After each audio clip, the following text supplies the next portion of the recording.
वेद प्रेमियों, सुधीर श्रोताओं, संप्रति हम सब ऋग्वेद के 5वें मंडल के तीसरे सूक्त के 7वें मंत्र की व्याख्या में प्रवेश करने जा रहे हैं। मंत्र दस्ता ऋषि वसुश्रुत आत्रेय, छंद अनुष्टुप और देवता अग्नि है। इस मंत्र का शीर्षक है अग्नि उपासकों के द्वेषी विनष्ट हो जाएं।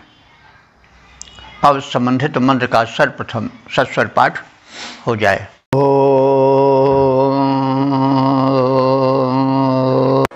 यो न आगो अभ्येनो भरात्यधेदघमघशं सेदधाता जहि चिकित्वा अभिषस्त्यमेतामग्नेजो नो मर्चयति ध्वजेन। इस 7वें मंत्र में अग्निदेव से प्रार्थना की गई है कि जो उपासकों को पीड़ा पहुंचाते हैं, उन पर आघात करते हैं, उनके वह पीड़ा और वह आघात उल्टे उन्हीं पर प्रहारित हो जाए। तो अब इस भाव को समेटे हुए मंत्र के शब्दार्थ आदि को जानें। अग्ने, हे अग्निदेव, यह नः आगह, जो मनुष्य हम सब अग्नि उपासकों के प्रति आग माने अपराध होता है। आगह अपराध, अपराध करता है। और एनह, एन कहते हैं पाप को, अथवा पाप करता है। अभिभरति, उससे हमको भरने की चेष्टा करता है, यानी हमारे प्रति जो पापपूर्ण व्यवहार करता है और अपराध करता है, उस पापी और अपराध को, उस पापी और अपराधी के पाप और अपराध को हे अग्निदेवता अघशंसेइत, अघशंसे माने उस पापी के, इत माने ही, उस पापी के ही ऊपर जाने दो और अधिदधात, वह उसे ही नष्ट करे। यानी जो व्यक्ति हम अग्नि उपासकों के प्रति पाप कर्म या अपराध करता है, उसके उस पाप कर्म और अपराध को लौटाकर उसी पर डाल दो। चिकित्वा अग्ने, चिकित्वा हमारे ज्ञानी, हे ज्ञानी सर्वज्ञ अग्निदेव, यह न द्वयेन मर्चयति, और जो दुष्ट हम सबको, द्वयन माने इन दोनों से, यानी अपराध से और पाप से प्रहार करता है, तो उसको तो मर्चेत माने, तो उस प्रहारक को, उस अपराधी को तो अभिशस्तिम जहि, शीघ्र ही, जहि माने मार डालो। तो जो हमारे प्रति पाप और अपराध दोनों से आक्रमण करता है, दोनों से हम पर प्रहार करता है, उस अपराधी को तो तुम मार ही डालो। तो इस प्रकार से हे अग्निदेव, जो हम उपासकों के प्रति अपराध या पापपूर्ण व्यवहार करता है, उस दुष्कर्मी के पाप और अपराध को उसी पर स्थापित कर दो, यानी उसका पाप और अपराध उसे ही खा जाए, हमारा अनिष्ट न हो सके। और हे ज्ञानी अग्निदेव, जो हमें पाप और अपराध इन दोनों से उत्पीड़ित करता है, उसको तो मार ही डालो, वो अक्षम्य है। तो हे अग्निदेव, जो पाप और अपराध पूर्ण हमसे व्यवहार निभाए, जो पाप और अपराध पूर्ण हमसे व्यवहार निभाए, वह पाप और अपराध उसी अपराधी को खा जाए। हे अग्नि देवता, जो हमको पापों से पीड़ा पहुँचाए, उस उत्पीड़क का वध कर दो, जीवित न जगत में रह पाए। ओम। वेद प्रेमियों, सुधी श्रोताओं, संप्रति हम सब ऋग्वेद के पंचम मंडल के तीसरे सूक्त के 8वें मंत्र की व्याख्या में प्रवेश करने जा रहे हैं। मंत्र दशांश वसुश्रुत आत्रेय, छंद त्रिष्टुप और देवता अग्नि हैं। शीर्षक है समृद्धि प्रदायक अग्निदेव। अब संबंधित मंत्र का सर्वप्रथम सस्वर पाठ हो जाए।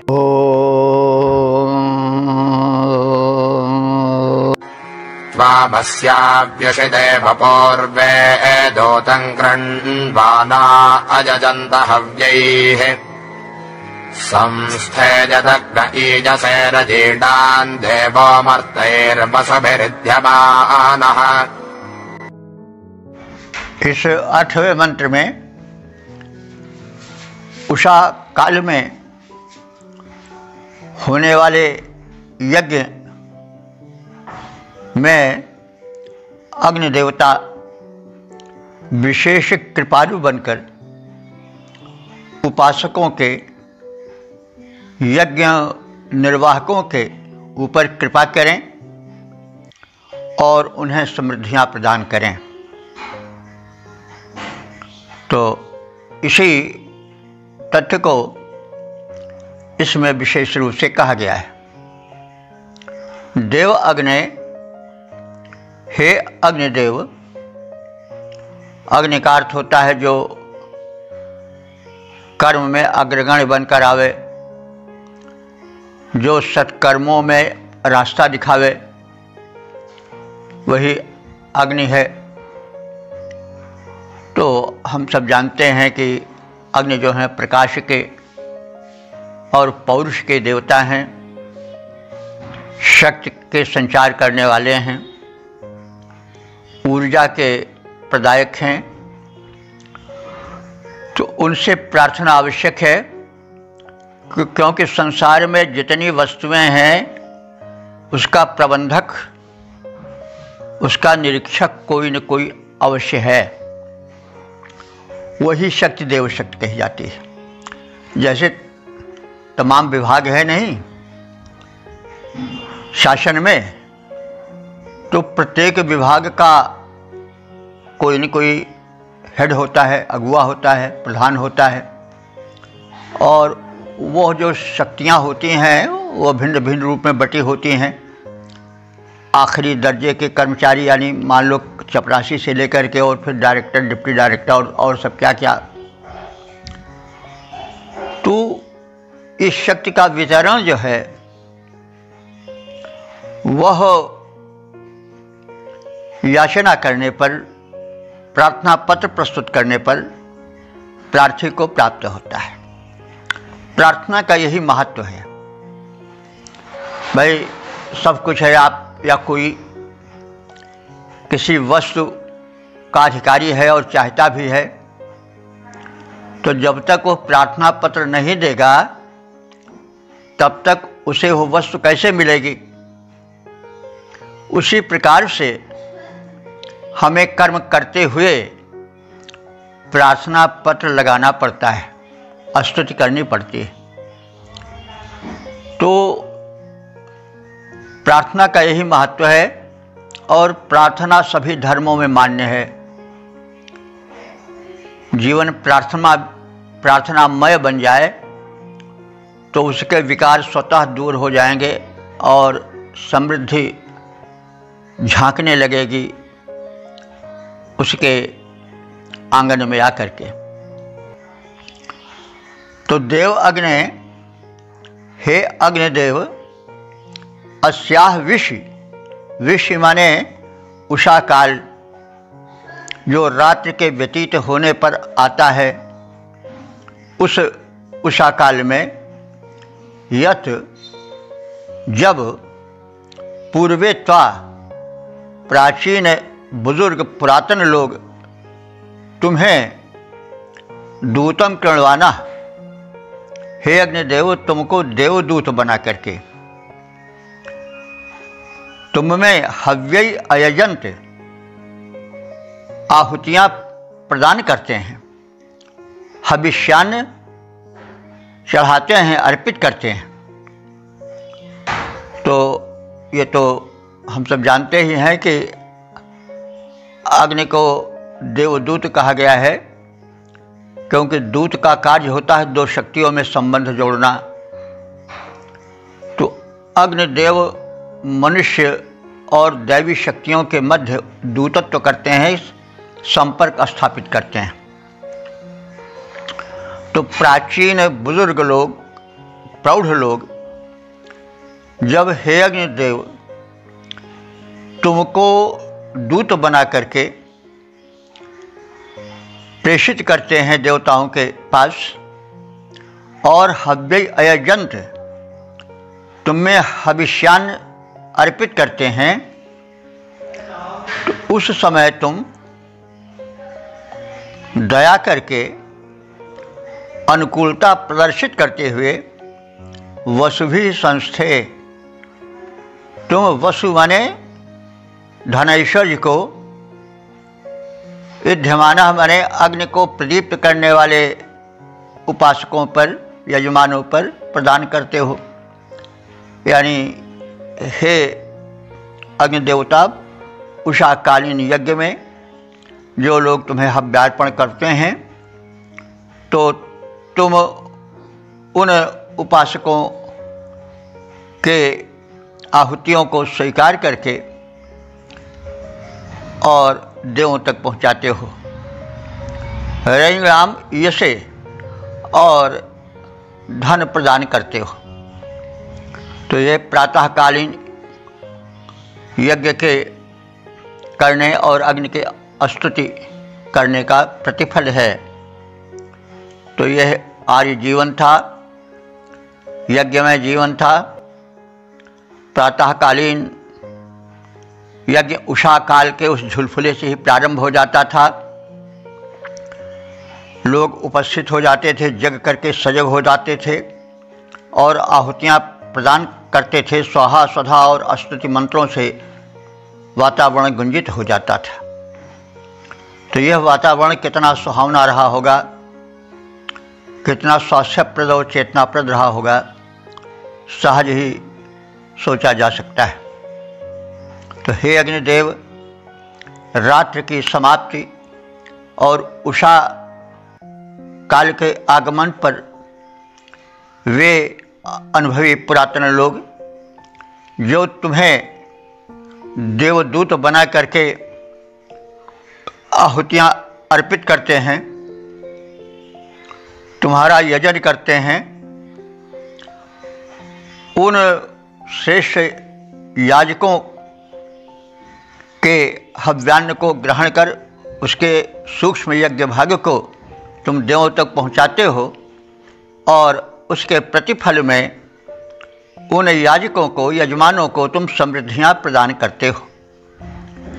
हे अग्निदेव, जब निशा बीतती, उषा काल आ जाता है, प्राचीनों का दल हव्य से पूजन तब करने लग जाता है।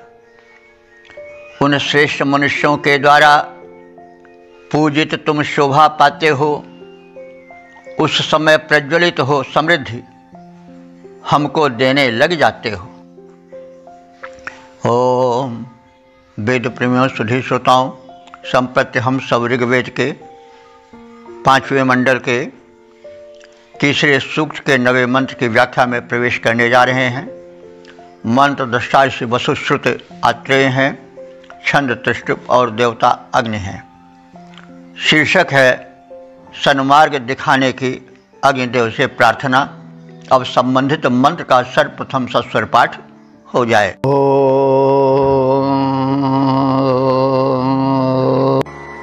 अपस्पृधि पितरञ्जोति विद्वान् पुत्रोऽजस्ते सहसस्सो न ऊहे कदाचिकित्वा अभिचक्षसेनोऽग्ने कदाङ्घ्रतचिद्यातजासे। इस 9वें मंत्र में जो तत्परता पूर्वक अग्नि की परिचर्या करते हैं, उन्हें आहुति अर्पित करते हैं, प्रार्थनाएं करते हैं, उन पर अग्निदेव विशेष कृपा करें, उन्हें सन्मार्ग पर चलाएं, यह प्रार्थना है। सहसा सुनो, सहसा सह कहते हैं बल को और सूनु कहते हैं पुत्र को, तो अग्निदेव को बल का पुत्र कहा गया है। यह आप सब जानते हैं कि वेदी में जब अग्नि जलाया जाता है तो उस समय यानी वैदिक युग में अरण्य मंथन होता था। आज भी बड़े बड़े यज्ञों में अरण्य मंथन होता है। तो अरण्य मंथन में बड़ा बल लगता था, तत्काल अग्नि नहीं प्रकट होते थे, तो उस समय बल लगता था। तो इसीलिए बल से उत्पन्न होने के कारण उस यज्ञाग्नि को बल का पुत्र कह के संबोधित किया गया है। तो सह सूनो, सह कहते हैं बल को और सून कहते हैं पुत्र को। संबोधन है, हे बल के द्वारा उत्पन्न होने वाले यज्ञाग्नि के देवता अग्नि, जिस प्रकार से पुत्रः पितरम सेवते, कोई योग्य शिष्ट पुत्र अपने पिता की सेवा करता है, उसी प्रकार से यह विद्वान ते ऊहे, जो ज्ञानी व्यक्ति तुम्हारी सेवा करता है। हे अग्निदेव, तुम उस सेवक, उस उपासक को अवस्पृधि, संकटों से उस पार लगा दो, और योधि, पापों से दूर कर दो। चिकित्वा अग्ने, हे ज्ञानी अग्निदेव, चित्त कहते हैं ज्ञान को, चिकित्व कहते हैं ज्ञानी को। तो चिकित्वा अग्ने, हे ज्ञानी अग्निदेव, न कदा अभिचक्षसे, हम उपासकों पर तुम कब अभिचक्षसे माने अपने कृपा दृष्टि को दौड़ाओगे, यानी कब हम पर कृपा करोगे। ऋतचित, हे यज्ञ को संपादित करने वाले अग्निदेव, ऋत माने यज्ञ भी होता है, ऋत माने सत्य भी होता है।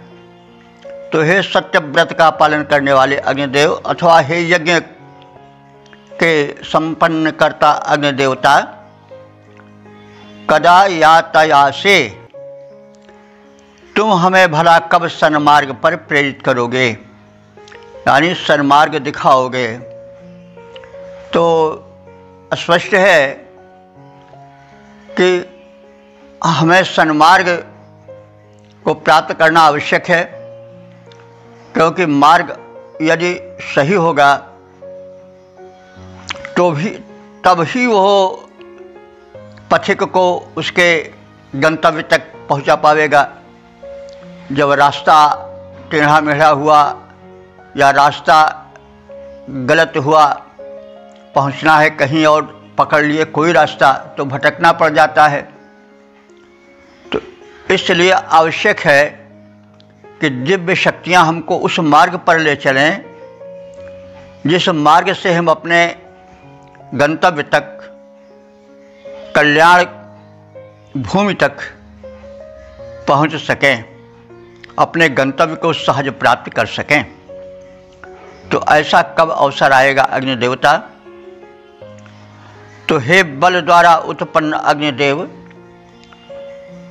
जिस प्रकार से एक सुयोग्य पुत्र पिता की सेवा करता है और पिता से वह उसकी कृपा दृष्टि पाता है, उसी प्रकार से जो विद्वान तुम्हारी सेवा करते हैं उनको तुम संकटों से पार करो, जैसे पिता पुत्र को अनेक संकटों से बचाता है। हे ज्ञानी और सत्यपालक अग्निदेव, हम पर भला कब अपनी दया दृष्टि डालोगे और कब हमें सन्मार्ग पर प्रेरित करोगे। तो देखिए, जो संकट है वो जीवन में रुकावट पैदा करता है और जीवन को दुख में बना देता है। इसके लिए आवश्यक है कि कर्तव्य पथ हमारा प्रशस्त हो, सही मंजिल तक पहुंचाने वाला हो। और यहाँ पिता और पुत्र का संबंध जोड़ा गया है। पुत्र लायक बेटा बहुत बड़ी नियामत होता है प्रकृति की, तो वो जिस तल्लीनता से सेवा करता है और पिता उस पर जो दया दृष्टि रखता है, उसके माध्यम से भक्ति का जो एक प्रारूप है वात्सल्य भाव, वो इस मन से झांकता है। वात्सल्य भाव की भक्ति हिंदी में विशेष करके अष्टछाप के कवियों में देख पड़ती है, जिसके प्रमुख कवि सूरदास जी थे और वल्लभाचार्य ने उन्हें इसी वात्सल्य भाव की भक्ति का उपदेश दिया था। तो वेद में तो सभी भावों, सभी ज्ञानों, सभी प्रकार की भक्तियों का निर्देश है। कहीं पर बड़े स्पष्ट रूप में, कहीं थोड़े संकेत मात्र से बात कही गई है। तो हे बल द्वारा उत्पन्न अग्निदेव, सुपुत्र द्वारा पिता की सेवा करने के समान जो विद्वान तुम्हारी सेवा करता है, उसे तुम सारे संकटों से पार लगा देते हो। हे ज्ञानी और सत्यव्रत पालक अग्निदेव, हम पर भला कब अपनी कृपा दृष्टि दौड़ाओगे और कब हमें सन्मार्ग पर लाओगे और उस पर चलने की प्रेरणा भरोगे। जो विद्वान तुम्हारे सेवक पुत्र समान, उसके सारे संकट टालो शीघ्र अग्नि भगवान। हम पर दया दृष्टि कभी अपनी डालोगे, बतलाओ कब हमको सन्मार्ग दिखाओगे, इसको समझाओ। ओम। वेद प्रेमियों, सुधीर श्रोताओं, संप्रति हम सब ऋग्वेद के 5वें मंडल के तीसरे सूक्त के 10वें मंत्र की व्याख्या में प्रवेश करने जा रहे हैं। मंत्र दृष्टाश वसुश्रुत आत्रेय, छंद त्रिष्टुप और देवता अग्नि हैं। शीर्षक है सुख सिद्धि प्रदायक अग्निदेव। अब संबंधित मंत्र का सर्वप्रथम सस्वर पाठ हो जाए।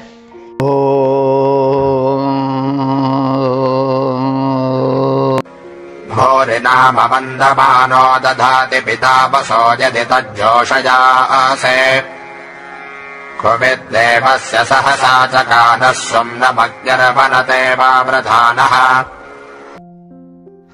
इस 10वें मंत्र में प्रातःकालीन यज्ञ में अग्निदेव के प्रज्वलित होने,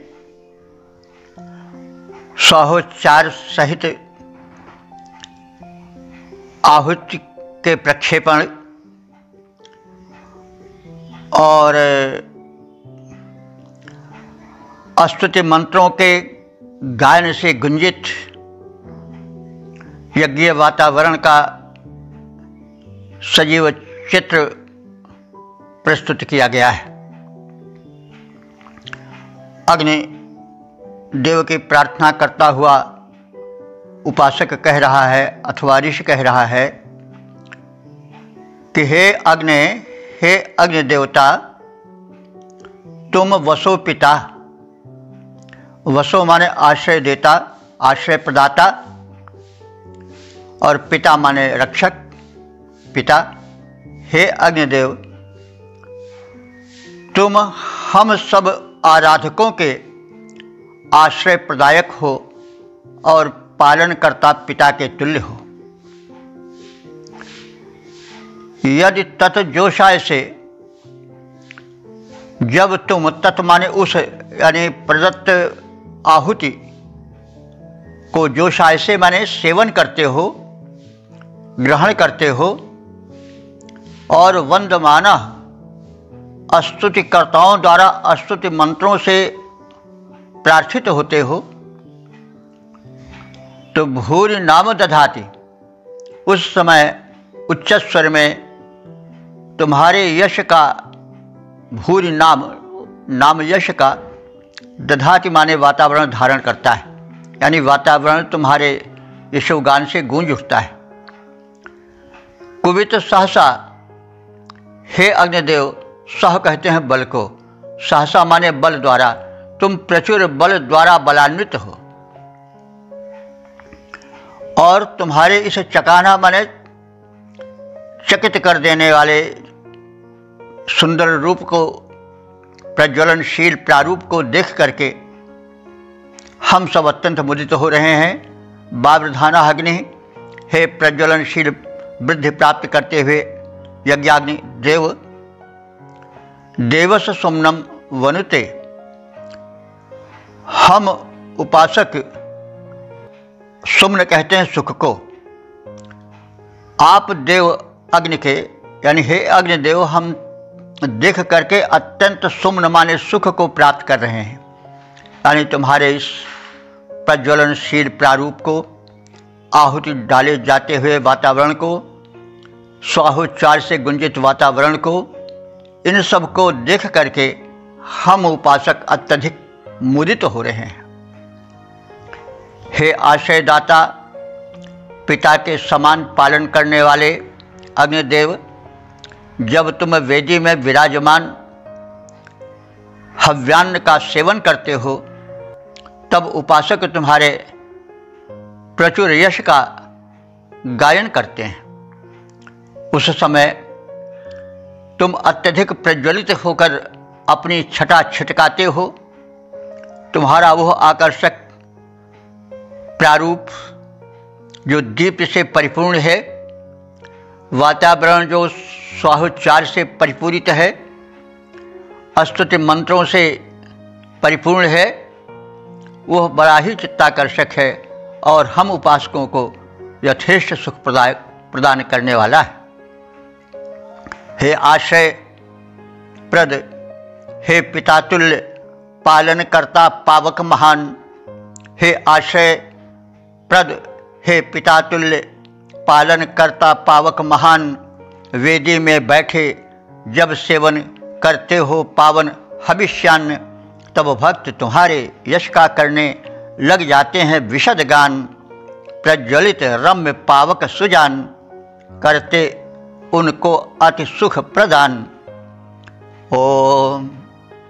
वेद प्रेमियों, सुधीर श्रोताओं, संप्रति हम सब ऋग्वेद के 5वें मंडल के तीसरे सूक्त के 11वें मंत्र की व्याख्या में प्रवेश करने जा रहे हैं। मंत्र दृष्टा ऋषि वसुश्रुत, आत्रेय, छंद त्रिष्टुप और देवता अग्नि हैं। शीर्षक है उपद्रवों से रक्षा की प्रार्थना। अब संबंधित मंत्र का सर्वप्रथम सस्वर पाठ हो जाए।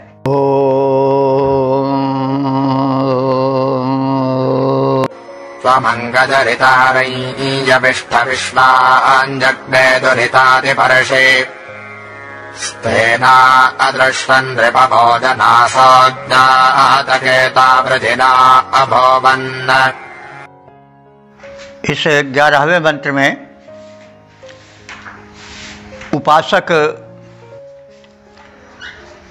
अपने उस संकट को प्रकट कर रहा है अग्निदेव के सामने, जो अनेक कुटिलाचारी पापियों से घिरने पर पैदा हो जाता है। यह स्मरणीय है कि दुष्ट आज ही नहीं है, पहले भी थे। आतताई आज ही नहीं है, पहले भी थे। कोई ऐसा युग नहीं था कि जब दुष्ट विरोधी ध्वंसक शक्तियां न रही हों। तो वैदिक ऋषि भी यह अनुभव करके व्यथित हो रहा है कि उसके चारों ओर चोर, डकैत, लुटेरे, धोखेबाज पड़े हुए हैं, उन्हें घेरे हुए हैं और उन्हें उनके सतपथ से विमुख करने हेतु कटिबद्ध हैं। तो इस वातावरण में कोई कैसे शुभ कर्म करे, कैसे सतपथ पर आगे बढ़े, एक समस्या बनकर यह संकट आ जाता है। ऐसे वातावरण में आवश्यक है कि उस शक्तिप्रद से शक्ति याचना की जाए। इसी संदर्भ में यह मंत्र कथित है, हे अग्नि देवता, संप्रति इस समय अस्तेना अदृशन, यहाँ बहुत से चोर लुटेरे, अस्तेन कहते हैं चोर या लुटेरे को, अस्तेना अनेक चोर और लुटेरे, अदृशन माने दिखाई पड़ रहे हैं। अज्ञात केता जनासा, ऐसे अनेक जाने अनजाने, ब्रिजिनाह माने कुटिल, पापी, रिपोह माने शत्रु बनकर, अभुवन माने प्रकट हो गए हैं। ऐसे वातावरण में हे अंग कहते हैं प्रिय को, अंग स्वरूप जो प्रिय हो, हे अंग अग्नि, हे परम प्रिय अग्निदेव, यविष्ठ माने बलशाली देव, हे अग्नि देवता, जरितारम विश्वानि दुरितानि अति पर्षि, जरिता कहते हैं स्तुतिकर्ता भक्त को। हम स्तुतिकर्ता भक्तों को विश्वानि दुरितानि, संपूर्ण पापों से, संकटापन्न परिस्थिति से तुम अति पर्षि माने उद्धार करो, हमें इन संकटों से पार करो। हे प्रिय बलवान अग्निदेव, यहाँ इस संसार में बहुत से हिंसक लुटेरे, जाने अनजाने बहुत से कुटिल पापी लोग हमारे शत्रु बन गए हैं। वे हमें सतपथ पर चलने से रोक रहे हैं, भांति भांति के संकट उपस्थित कर रहे हैं। स्तोता भक्तों को इन समस्त संकटों से हे अग्निदेव तुम पार करो, उनका उद्धार करो। इस दुनिया में फैले भगवन हिंसक कुटिल लुटेरे, जाने अनजाने में मेरे शत्रु बने बहुत तेरे। निज स्तुति करता भक्तों का प्रभु, उद्धार करो, कुटिल पापियों के डाले संकट से पार करो।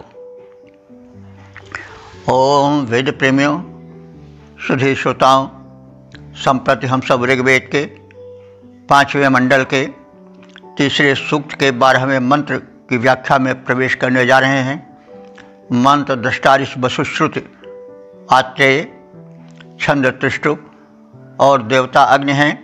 शीर्षक है निंदकों एवं हिंसकों से रक्षा की प्रार्थना। अब संबंधित मंत्र का सस्वर पाठ हो जाए।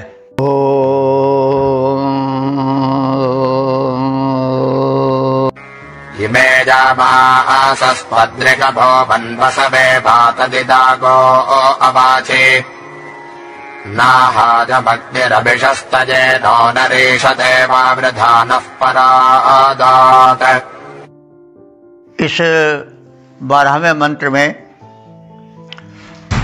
अग्नि देवता से उपासक अपनी समस्याओं का, आसन्न संकटों का स्पष्ट उल्लेख कर रहा है और प्रार्थना कर रहा है कि वह दुष्टों के घेरे से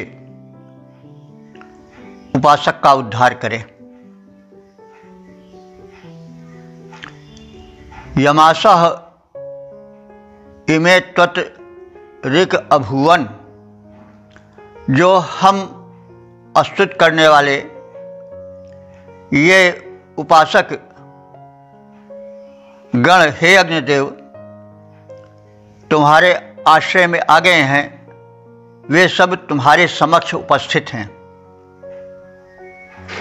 तो वसवे, हे आश्रयदाता अग्निदेव, तुमसे तत् आगाह अवाचि हम वो अपराध स्पष्ट कर दे रहे हैं जो कि जाने अनजाने हमसे हो गए हैं। इसमें समर्पण है। हम उन शत्रुओं को भी, उन दुष्टों को भी बता चुके हैं जो हमें घेरे हुए हैं और हमें सतपथ पर चलने में रोड़ा अटकाते हुए बाधित कर रहे हैं। उनका भी हम उल्लेख आपके समक्ष कर रहे हैं। हमसे जो भूल चूक में पाप हो गए हैं उनका भी आपसे उल्लेख कर रहे हैं, खुले दिल से कथन कर रहे हैं, उन्हें स्वीकार कर रहे हैं। तो वसवे, हे आश्रयदाता अग्निदेव, तुमसे प्रार्थना है कि तत् आगाह अवाच हमारे उस अस्पष्ट कह दिए गए पाप से हमारा संरक्षण करो।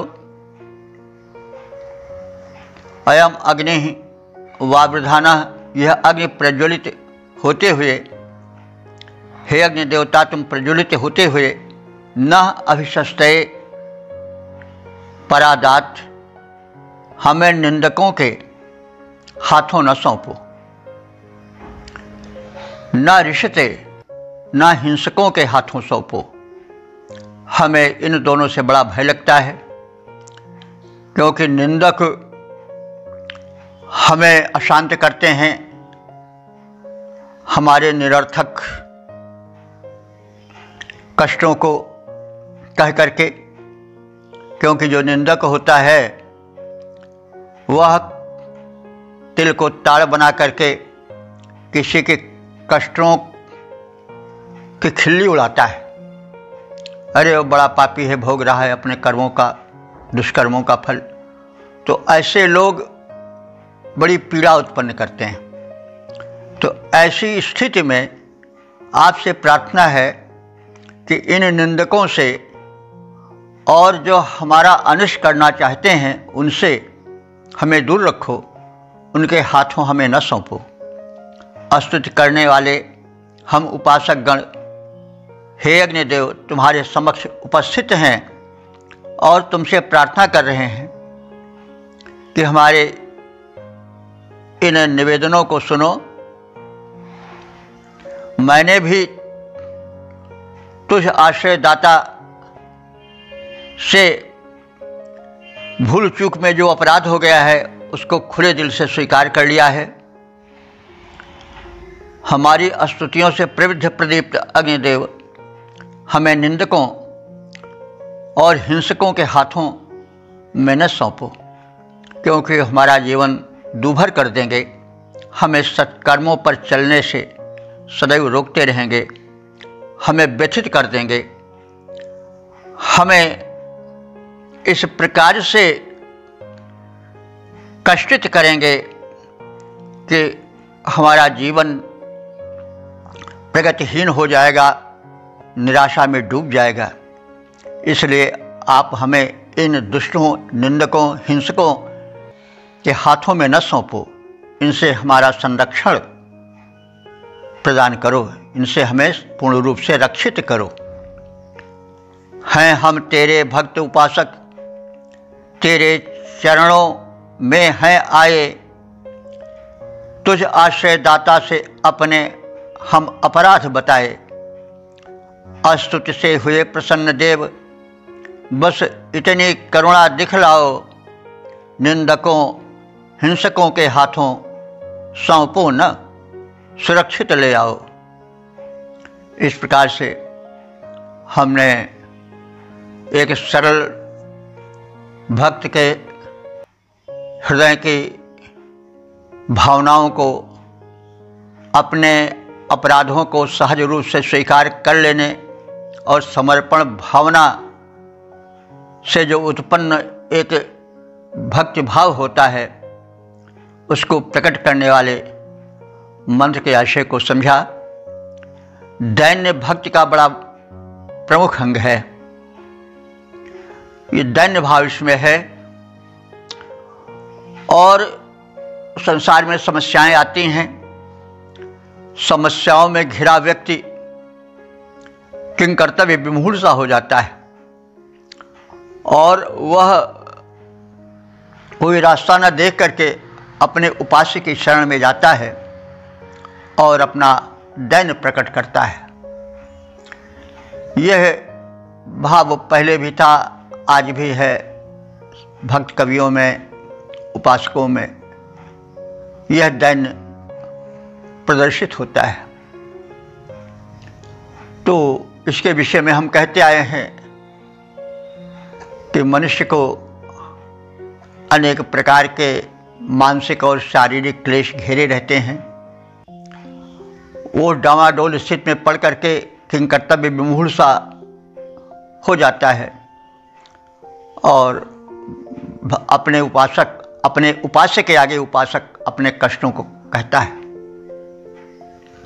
तो यही दैन्य है, यही समर्पण है। मौसम दीन न दीन हित, तुम समान रघुवीर। अस विचार रघुवंश, मन हरहु विषम भय भव पीर। तो यह निवेदन, यह दैन्य भक्ति भाव का प्रमुख अंग होता है। हम जब खुले हृदय से अपने आराध्य के समक्ष अश्रुपात सहित निवेदन करते हैं तो उसमें हमारे सारे अघ अवगुण बह जाते हैं, हमारा हृदय निर्मल हो जाता है और हमें एक आश्वासन सा, एक हल्कापन सा अनुभव होता है। तो इस प्रकार से हम देखते हैं कि वेद में सभी प्रकार के भावों का, समर्पण का, भक्ति का, दैन्य का प्रदर्शन है। एक और आराध्य की महिमा का गुणगान है, उसके स्वरूप का वर्णन है, समर्पण है। दूसरी ओर अपने व्यथा का, अपने दैन्य का निवेदन भी है। यही भक्ति की उपासना की रीति है जो वैदिक मंत्रों में परिलक्षित होती है यत्र तत्र। तो देवता तो मतलब बदलते रहते हैं, हालांकि देव शक्तियाँ तो एक ही हैं, लेकिन समय के प्रवाह में उनके नाम रूप बदलते रहते हैं, लेकिन भाव नहीं बदलता है। जो दैन्य है, जो पश्चाताप है, जो निवेदन है, जो समर्पण है, वो पहले भी था, आज भी है, आगे भी रहेगा। निराशा आशा के झकोरे उनके लपेटे सदैव रहे हैं और रहेंगे। कभी आशा, कभी निराशा, कभी दैन्य, कभी पलायन, ये स्वाभाविक है। और मनुष्य हृदय से वही है जो पहले था। भाषा तो बदलती रहती है, लेकिन भाव में परिवर्तन नहीं होता।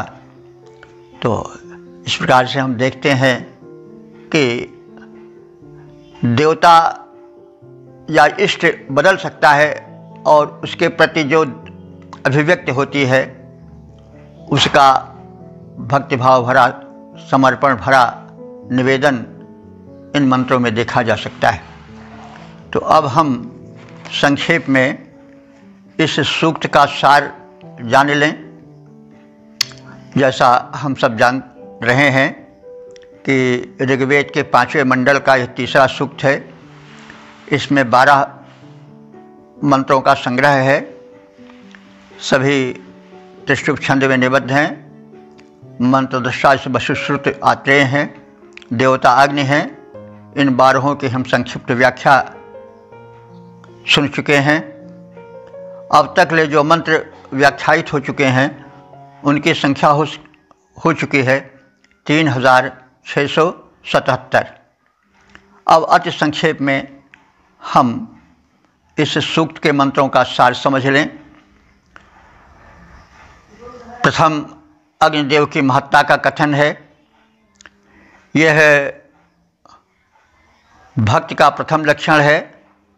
भक्त अपने भगवान या उपासक अपने उपास्य की महिमा का वर्णन करता है, तो वही इसमें भी है। अग्निदेव की महत्ता का कथन है। वे जीवन में निराशा को भगाने वाले, अंधकार को हटाने वाले, प्रकाश को देने वाले, पथ को प्रशस्त करने वाले हैं। वे हमारा सबका पथ निरंतर प्रशस्त करते रहें। अग्निदेव की एक अतिरिक्त महिमा का भी वर्णन है जो कि विवाह संस्कार में देखा जाता है। विवाह संस्कार में अग्निदेव का प्रज्वलन होता है। जो दंपति होते हैं वे अग्नि को साक्षी देकर के अपना संबंध जोड़ते हैं और 2 ज्योतियाँ मिलाई जाती हैं। वही बाती मिलाना है, आज भी वो सिस्टम चलती है। 2 ज्योतियाँ एक में मिला दी जाती हैं। यानी विवाह के पूर्व 2 ज्योतियाँ दीपक की 2 ज्योतियों की तरह अलग अलग जल रही थीं, लेकिन अब अग्नि को साक्षी देकर के उनको एक कर दिया जाता है। अब ये 2 होकर के होने पर भी एक होकर के जीवन में आगे बढ़ेंगी और अंधकार का सामना करेंगी, सुख दुख का सेवन करेंगी, दोनों को सहन करेंगी, दोनों में अपने को संतुलित बनाए रहेंगे, आदि आदि। तो अग्नि की व्यापकता का भी कथन है इस सूक्त में। यह तो हम सब पहले से ही कहते सुनते आए हैं कि अग्नि सर्वत्र व्याप्त हैं। वे जल थल नभ सब में हैं। यहाँ तक कि हमारे शरीर में भी जठराग्नि बनकर, ताप बन करके, नेत्रों में दृश्य बन करके वर्तमान हैं। उनके ही रहने से हमारा शरीर स्वस्थ, सुंदर और तेजवान रहता है। अग्निदेव के तत्व की कमी के होने पर हमारे नेत्रों में दृष्टि का अभाव होने लगता है, दुर्बलता आने लगती है, शरीर सिकुड़ने लगता है, बुढ़ापा आक्रमण कर देता है, दैन्य बना देता है, दीन बना देता है, हीन बना देता है। और अग्नि तत्व जब बिल्कुल शरीर छोड़ देता है तो शरीर मृत हो जाता है। तो अग्निदेव की महत्ता का भी कथन है। और उत्कर्ष प्राप्त करने हेतु अग्नि से प्रार्थनाएं हैं। उनका महिमा मंडन किया गया है, क्योंकि जीवन में मृत्यु है, लेकिन इसका अर्थ नहीं हुआ कि हम प्रयत्न न करें अपने आगे बढ़ने के लिए, उत्कर्ष के लिए अपने डग आगे न बढ़ावें, लेकिन बढ़ने के लिए किसी के किसी के सहयोग की, किसी की कृपा की भी आवश्यकता होती है। वह अग्नि देव ही हैं जो कि हमारे जीवन में प्रकाश भरेंगे, हमें शक्ति देंगे। इस रूप में भी प्रार्थना है। और उपद्रवी सदैव रहे हैं और रहेंगे, इसलिए उपद्रवियों से संरक्षण की प्रार्थना भी अग्निदेव से की गई है। और उनसे ये कहा गया है कि उपद्रवियों के, दुष्टों के घेरे से उनकी रक्षा करें और हमें, यानी हम उपासकों को वे हिंसकों, निंदकों और उपद्रवियों के घेरे से बाहर रखें, ताकि हम सुखी, स्वस्थ और समुन्नत जीवन बिताने में सक्षम हो सकें। तो इस प्रकार से प्रार्थना परक इस सूक्त का समापन हुआ। हम सब वेद के दिव्य उपदेश का श्रवण करें, चिंतन करें, मनन करें, प्रचार करें, प्रसार करें। यह हमारे जीवन का परम सार्थक उपयोग होगा। अब हम अपने वाणी को विराम देते हैं। ओम सर्वे भवन्तु सुखिनः, सर्वे सन्तु निरामयाः, सर्वे भद्राणि पश्यन्तु, मा कश्चित् दुःख भाग् भवेत्।